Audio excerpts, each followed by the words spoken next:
Now, the Iran war has sent global oil prices surging. Benchmark crude shot above $100 a barrel for the first time in nearly 4 years. Last time prices were this high was after Russia's full-scale invasion of Ukraine. At one point on Monday, the price for a barrel of Brent crude, that's the international standard, briefly reached $120. Already, motorists are facing long queues at fueling stations, with some countries even rationing supplies. Diesel prices have seen the steepest rise. Here in Lahore, Pakistan, motorists are having to wait to fill up and dig deeper in their pockets. That's causing frustration. If petrol is running out, we demand the government reduce prices. The way they're being increased is unfair. This evening it was 264 rupees. Then suddenly it went up to 323. What is a poor person whose income is only 700 rupees supposed to do? How are we supposed to choose between buying petrol and feeding our children? Bangladesh imports almost all of its oil and gas needs. The disruption to global supply chains means motorists in Dhaka now face rationing. The fuel I've received is barely sufficient, but I spent a very long time queuing for it. Once it's run out, I'll have to come back and stand in the queue for hours again. In Europe too, motorists face price hikes. Here in Lisbon, some fear other essentials of daily life will follow soon. It's always worrying. It's another hit to our wallets. We already know this happens in wars. Prices will also rise in supermarkets and transportation. I came because the price keeps rising. Even though I don't need to yet, I thought it was better to fill up. In Bulgaria, some petrol station owners think the government should intervene to avert an economic disaster for both fuel suppliers and motorists. The state must release fuel from the reserve, for example, for a week at lower prices, until we know where this crisis is heading. Analysts say if the war in the Middle East continues, fuel price rises could far exceed those seen at the start of the war in Ukraine more than 4 years ago. We can now bring in Mikhail Krutikhin. He's an independent energy analyst. Mikhail, tanker traffic through the Strait of Hormuz has collapsed by more than 80%. Brent crude is currently trading around $105 after earlier soaring, as we've heard, to nearly $120. How would you assess the immediate risk of overall market stability? Yes, I believe unless some of the countries that still possess some strategic and commercial reserves of oil and refined products open up those reserves and make it available for the market, I think the situation might get much worse. Now, with roughly 20% of global crude and gas supplies now disrupted and flows of liquefied natural gas also affected, we've just seen in our report Bangladesh there. How exposed are major Asian importers to a sustained multi-week outage?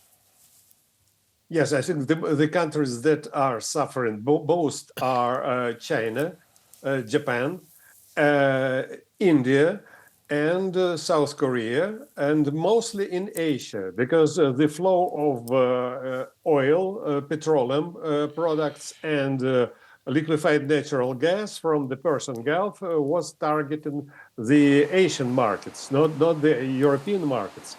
In Europe, when we see the competition between Asia and Europe, we see that the prices are also increasing because, well, the Asians are trying to lure the suppliers from Europe to Asia, and this is a critical situation. Unless something is done in the Persian Gulf to secure the passage of the tankers through the Straits of Hormuz, the situation is going to get much worse. Now, how will all this affect consumers globally in the short to medium term, let's say in the next couple of months? Yes, I believe the prices are going to go up. And, well, the consumers are going to start, saving on fuel. or maybe thinking about switching to electric cars even.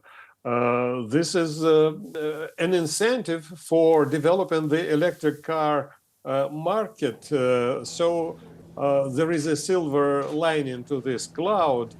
But I believe that the situation is not going to last more than maybe less than a month. We see that both the United States and some European countries, such as France, are going to send military ships to the area to accompany the tankers. And I believe this is a very good solution, because with the help of helicopters to prevent the attacks of drones, and with the help of naval ships, the situation might be, well, corrected, let's put it this way. Do you think that this sort of intervention, because the US has also promised ships, naval ships, to protect traffic in the Strait of Hormuz, that this sort of intervention is enough to restore confidence? Yes, I believe so, because in the ideal case, it would be a very good solution to reach some agreement with the new Iranian government. But since it is just I think of a very far away future, a new, negotiable government, so we'll have to deal with what we have now. And the current government is very belligerent, and they are determined to keep the straits closed for all the traffic, unless it is a traffic with the Iranian oil. We have seen for the past 3 days at least a couple of tankers with Iranian oil to pass through the straits with some, switched off equipment to identify their location. And they switched on that equipment only when they reached the Indian coast. Now, it's not only the Strait of Hormuz. The Suez Canal is effectively also under threat right now.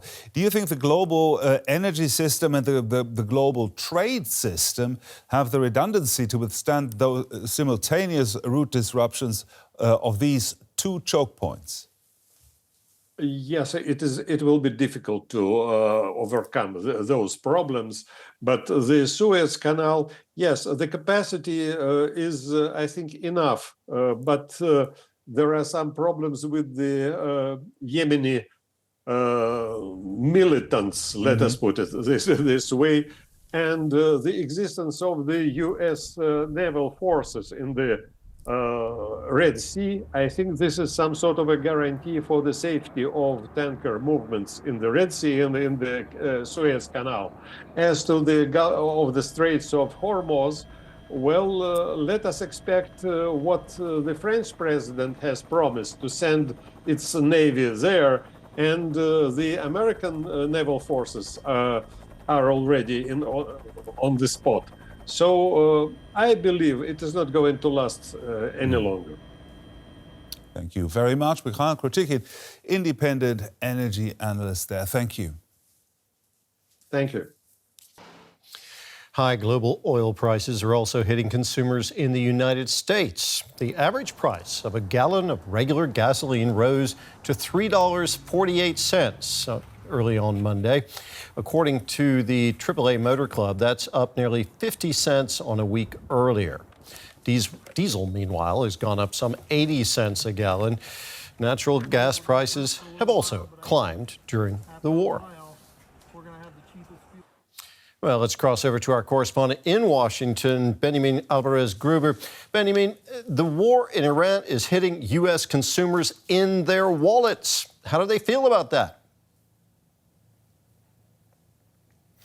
That's right. For those that use a car on a regular basis, and in this country, there's a lot of people, they are seeing this. This is a very dynamic situation. You mentioned a couple of numbers there too, but indeed, it's not quite clear how long this will continue. We have the Strait of Hormuz, where basically there are no ships going through, of course, disrupting these deliveries of oil. And talking to people and seeing, they definitely notice that very clearly when they go there with the cars. And indeed, it was back in 2022 when Russia invaded Ukraine, and that's what this American Automobile Association that you mentioned there is said there was the last time there was a similar hike. But in this case, it will be different because we don't know how long this will be impacted. And there's also some mixed messaging from the White House, while President Trump is saying that the mission was basically accomplished. We have Secretary of Defense Pete Hegseth and the Department of Defense, that is now called a Department of War, saying that we're only getting started. How much of a problem are rising energy prices for President Trump politically? After all, he started this war together with Israel. And those are two main campaign promises. One, to lower prices of food, lower prices of fuel, tackle inflation. That was economy. And the other one of his main campaign promises is to end the US's endless wars. And it's not just the war that we're seeing now. There were strikes on the Iranian nuclear program. There were strikes that were ordered by President Trump in 7 countries. So we have two main campaign promises basically tied to one side attacking Iran and then unleashing this broader war in the Middle East, and the other one that we see rising prices. We were in Doral over the weekend. That's one of the golf clubs that President Trump had, and we saw that people are very reluctant to talk about politics in front of a camera, so that's quite remarkable, I'd say. Not only those who support him, but also those who criticize him. But they are indeed seeing this and are wondering what the motives are and how long this war will drag on, that they are feeling also in their wallets here in the United States. Well, indeed, polls suggest Americans do not approve of President Trump's military action in Iran, and rising energy prices will likely make the war even more unpopular. What is the president doing, Benjamin, to convince the American people that this war is in their interests, that it's necessary? It won't be easy because it's not just Democrats, but also his MAGA base that is criticizing. We have Tucker Carlson, we have Megyn Kelly, so very known and popular conservative voices here as well.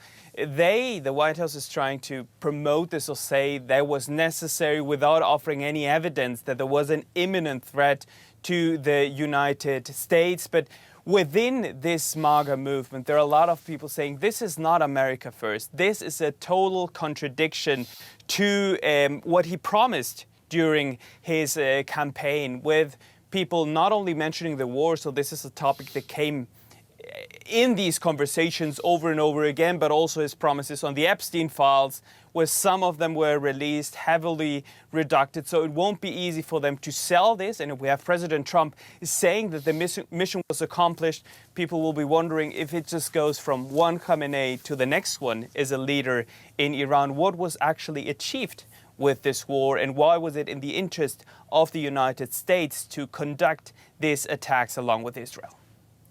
Benjamin, thank you. That was DW's Benjamin Alvarez Gruber in Washington.